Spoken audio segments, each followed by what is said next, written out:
বিএনপির ইতিহাস হচ্ছে বিএনপিকে ছোট বাচ্চার মতো শাসন না করলে আদর দিলেও বানরের মতো মাথায় উঠে যাচ্ছে ও কথা শুনে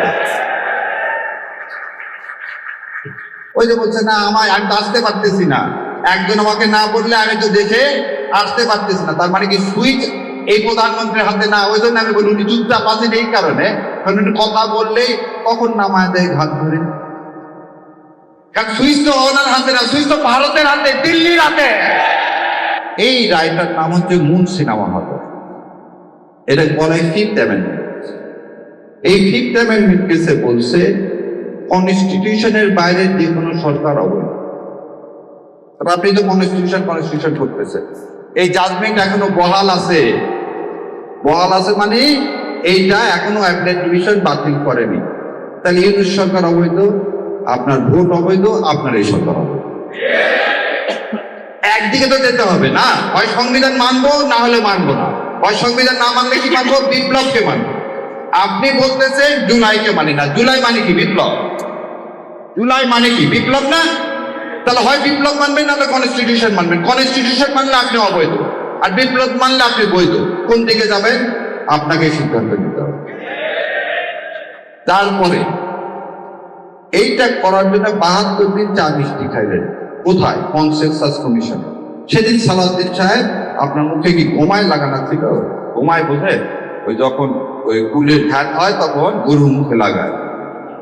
সেদিন আপনি কেন বলেননি যে গভর্নমেন্টের এই ফ্রি, আমার আপনার ট্যাক্সের টাকার চা বিস্কিট খাবো না, এটা অবৈধ? সব করবে, সব করে এখন বলতেছেন এটা মানবো। এবার আর একটা কথা বলি, ওনারা বলছেন যেটাতে ওনাদের নোট অফ ডিসেন্ট আছে সেটা ছাড়া সব বাস্তবায়ন করবো, তাই তো? সে কথা বলছে না? আচ্ছা, সুপ্রিম কোর্ট সচিবালয়ে কোনো নোট অফ ডিসেন্ট দেওয়া নেই। সুপ্রিম কোর্ট যে সচিবালয় সমস্ত দল এক হয়েছে, এই সচিবালয় বাস্তবায়ন করতে হবে, ওনারা সেটাও করেন। খালি তাই শোনেন, এইটার নাম হচ্ছে সংসদীয় কার্য বিবরণ।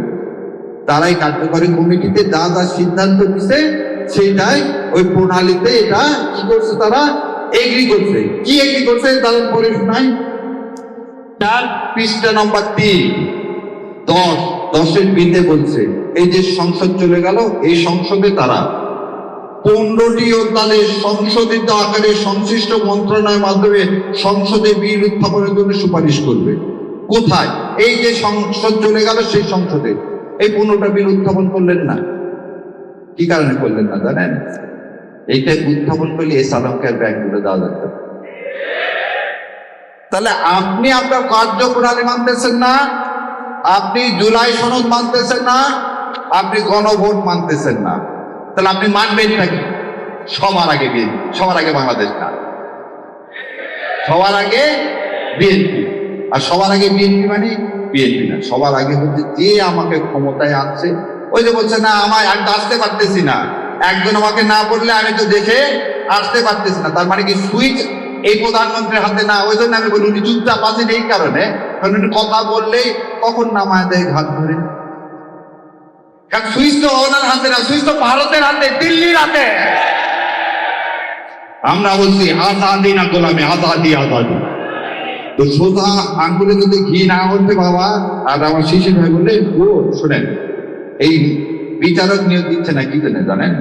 এরাই হচ্ছে বিচার ব্যবস্থায় আবার একটু আগে বললাম না যে তারেক রহমান আর জুবেদা রহমানের যে মামলা রায় দিছে, খালাক দিছে, ওই রাস্তায় আগে রায় দিছিলেন কি শিশির ভাই সাক্ষী আছে যে বাংলাদেশে তারেক রহমানের কোনো ভাষণ প্রচার করা যাবে। ওই রাস্তায় আমরা দেখলাম বঙ্গভবনে তারেক রহমানের হ্যান্ডশেক করার জন্য দৌড়ায় আসতেছে। তো সেই বিচারের কাছে আপনি কি জুলাই সনদের পক্ষ পাবেন?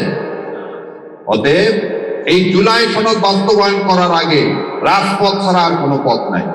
আইনের ভাষায় আমরা সব বলছি, এখন কোর্টকে আপনি সেই কারণে বিচার বিভাগ স্বাধীন করতে দেন। সো অন্যরা আছে, আইনের কথা সব শিশির ভাই বলছেন। আর পৃথিবীর কোনো দেশে ধরে নেন আপনার এটা একটা দেশ, এটা বলে শেষ করি, এটা একটা দেশ, আমরা এখানে সবাই আমিরের নেতা হিসেবে না একটা সিদ্ধান্ত দিলাম, সেই সিদ্ধান্তটা আপনাদের জন্য। গ্রিক রাষ্ট্র বলছে কি তুমি সিদ্ধান্ত দিতে পারো না, যাদের জন্য সিদ্ধান্ত দিবা তাদের কাছ থেকে তোমাকে কি করতে হবে, ভোট দিতে হবে। আমরা তো এখানে সংখ্যাগরিষ্ঠ, আমাদের এই যে 11 দলের মধ্যে, কিন্তু আমরা কি সারা দেশের সংখ্যাগরিষ্ঠ না, সেই জন্য আপনাদের কাছ থেকে নিলাম। তাহলে 70% মানুষের ভোট বেশি না 51% ভোট বেশি? 70%। এই সব পার্টিগুলি যাই বলে না তার হাতে আপনি রাষ্ট্র ক্ষমতা দিচ্ছেন, আপনার তো এই সর্বনাশ হবেই। একটা অনুষ্ঠানে দেখলাম আমার ভাই শিশির মনির এবং আমার আর এক ব্যারিস্টার ভাই, তারা স্বরাষ্ট্রমন্ত্রী ও আইনমন্ত্রীকে প্রশ্ন করছে যে চলেন সংসদে যে কোনো জায়গায় ডিবেট করেন। আজকে আমি ডিবেট না, আজকে আপনাদের মাধ্যমে সারা দেশের কাছে প্রশ্ন রেখে যাচ্ছে। যদি এই প্রশ্নের উত্তরগুলো দেয়, জুলাই সনদ বাস্তবায়ন করা দরকার না। যদি প্রশ্নের উত্তর দিতে না পারেন, কালকে সংসদ থেকে জুলাই বাস্তবায়ন করবে। চলেন 1 নম্বর বলি, বঙ্গভবনে গেছিলেন সেদিন কোন আদেশের বলে? এই সংবিধানের কোথায় আছে সেনাপ্রধান ডাকলে আপনাকে বঙ্গভবনে যেতে হবে? নাই তো। আচ্ছা, সেদিন 5 তারিখ সন্ধ্যাবেলা কোন আদেশের বলে বেগম খালেদা জিয়াকে আপনারা মুক্তি দিলেন? আপনার আইনমন্ত্রী বললেন কি, যে আদেশ হয়নি 74 সালের পর। তাহলে এই যে বললো মিথ্যা মিথ্যা না, এই অসত্য দিয়ে জাতিকে ঘুম পাড়ায় রাখা যাবে না। তার চেয়ে বিভক্ত এখানে মাহমুদুর রহমান ভাই আছে, উনি বিদেশ থেকে এসে, উনি যেহেতু ফিজিউটিভ, উনি জেলে গেছেন, তারপর আপিল করছেন, জামিন নিয়েছেন, বেরোয় এসেছেন। ডক্টর জোবেদাই, ডক্টর তারেক, ও ডক্টর তারেক বলবো না প্রধানমন্ত্রী তারেক? আচ্ছা, প্রধানমন্ত্রী তারেক। প্রধানমন্ত্রী তারেক রহমান কোন দিন জেলে গেলেন? ওনারা তো ফিজিউটিভ। তাহলে ওনারাও আদেশের মাধ্যমে রাতের আধারে সেই সময়ের আইন উপদেষ্টা এবং আজকে যে আইনমন্ত্রী অ্যাটর্নি জেনারেল, এনারা একটা আদেশ বানালেন। কি আদেশ? যে ফিরে এসে জেলে না ঢুকেও আপিল করবে। ও, তাহলে নিজের বেলায় বৈধ, অন্যের বেলায় সেটা অবৈধ। তাহলে বলে এই আদেশটা আপনি কি 74 সালে দিয়েছিলেন না 2024 সালে দিলেন? আচ্ছা, এবার আসেন, আপনি অ্যাটর্নি জেনারেল অ্যাপয়েন্টমেন্ট হলেন 7 তারিখ, ওই কিন্তু কোনো সরকার নেই। কোন আদেশ বলে আপনি অ্যাপয়েন্টমেন্ট? এই সংবিধানে আছে প্রধানমন্ত্রী এবং চিফ জাস্টিস ছাড়া আর কোনো কিছুই রাষ্ট্রপতি করতে পারবে না। 2 জনকে নিয়োগ দিতে হবে, প্রধানমন্ত্রী এবং প্রধান বিচারপতি। এই 2 জন ছাড়া আর কাউকে আপনি নিয়োগ দিতে পারেন না। তাহলে আপনি অ্যাটর্নি জেনারেল মানে আজকের আইনমন্ত্রী, সেদিন তো কোনো সরকারও নাই 7 তারিখে, আপনাকে কে নিয়োগ? তাহলে আপনার নিয়োগ অবৈধ, আপনার নিয়োগ অবৈধ।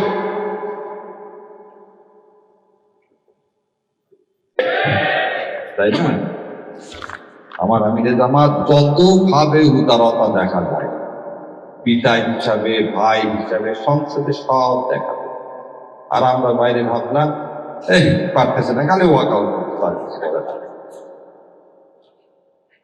2 জন্যই প্রথমে বলে নিলাম, চোর না শুনে ধর্মের কথা হবে রাজপথে, ওখানে না। এবার দ্বিতীয় কথাটা শুনি, জামাতে ইসলাম যেটা 12 বছর আগে বোঝে, সারা বাংলাদেশের মানুষ বোঝে সেটা 12 বছর পর। 1984 সালে অধ্যাপক গোলাম আযম সাহেব এই তত্ত্বাবধায়ক ব্যবস্থার কথা বলেছেন এবং বলেছিলেন কোন সরকারের আন্ডারে যদি নির্বাচন করা হয়, সেই নির্বাচন কোনোদিন ফেয়ার হতে পারে না। সেই জন্য নির্দলীয় তত্ত্বাবধায়ক ব্যবস্থা বাস্তবায়ন করতে। এই বিএনপি 91 সালে বলছিল তত্ত্বাবধায়ক ব্যবস্থা খায় না মাথা, এবং 91 থেকে 95 সাল পর্যন্ত তারা এই তত্ত্বাবধায়ক বিল সংসদে তোলেনি।